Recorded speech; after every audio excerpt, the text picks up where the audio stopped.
Como se manter no mundo e não se contaminar? Preste atenção nessa imagem que eu vou colocar aqui dessa garça no lixo e as penas dela ainda continuam brancas. Então ela é um bom exemplo para que a gente possa entender que temos condições sim de não nos contaminar com este mundo, mesmo andando sobre ele. Eu quero passar aqui para você duas visões de dois teólogos que viveu no século II, considerado pai da igreja, que divergiram em relação a como o cristão deve se portar no mundo. O primeiro é Justino Mártir, olha a imagem dele aí. O segundo é Tertuliano. Justino Mártir era um filósofo oriental que viveu no século II, considerado pai da igreja, e que ele tinha a ideia que tudo foi criado por Deus e por isso deveria ser usado no meio do cristão. Ou seja, ele queria uma mistura de linguagem, cultura, povos, de uma forma que tudo que tem no mundo poderia ser utilizado no Evangelho. Justino Mártir ele era muito ligado ao platonismo. Isso trazia com que aquela cultura grega, helenista, de povos misturados ali, entrasse no meio da igreja. E será que isso é uma coisa boa?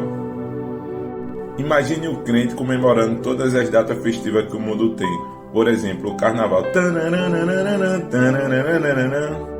Vai que invente agora também a maconha gospel, emo gospel, petista gospel, bolsonarista gospel.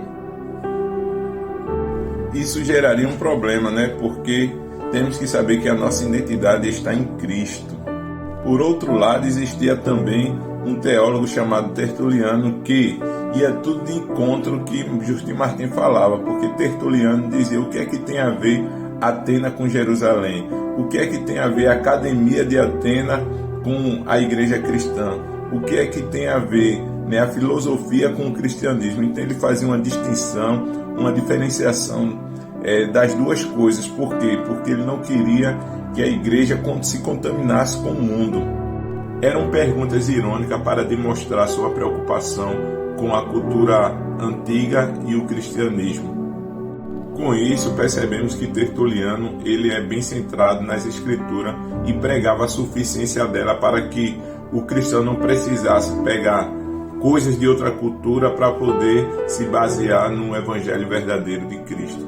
Com isso, havia a preservação da identidade cristã e não de uma mistura a qual poderia perder a essência do cristianismo.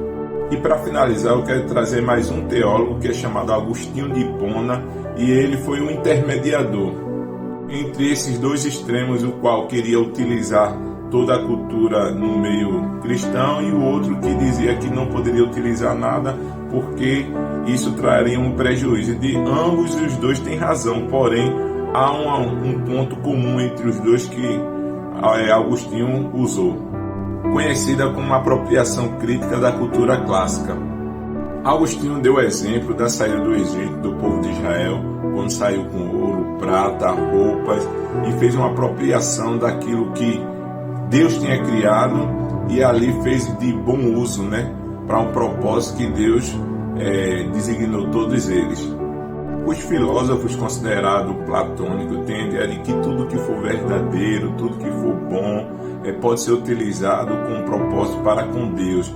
Porém, temos que ter cuidado porque existe um filtro a ser feito e muitas vezes esse filtro ele falha.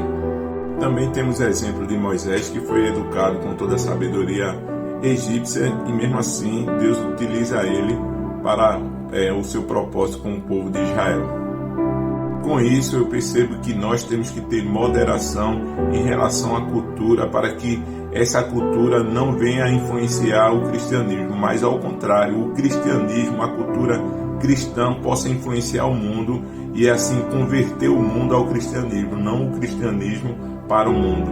Que você entenda que tudo é feito por Deus, para Deus, com um propósito específico, mas que aquilo que foi feito por Deus também é pervertido pelo homem, mas que possamos trazer a essência do verdadeiro mundo que Deus quer e criou para todos os seres humanos.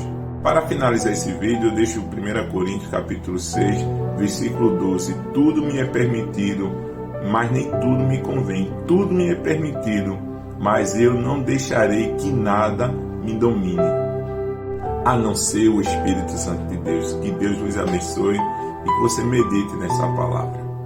O reino do céu é como tesouro escondido no campo. Certo homem achou, escondeu novamente e voltou, vendeu tudo que tinha e comprou aquele campo.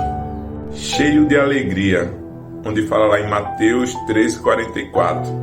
Então, por essa parábola, podemos perceber que o mais importante é você saber que tem que trocar tudo que você tem, toda a carga cultural, ideológica que você tem, por algo que Deus traz para a sua vida, não ao contrário.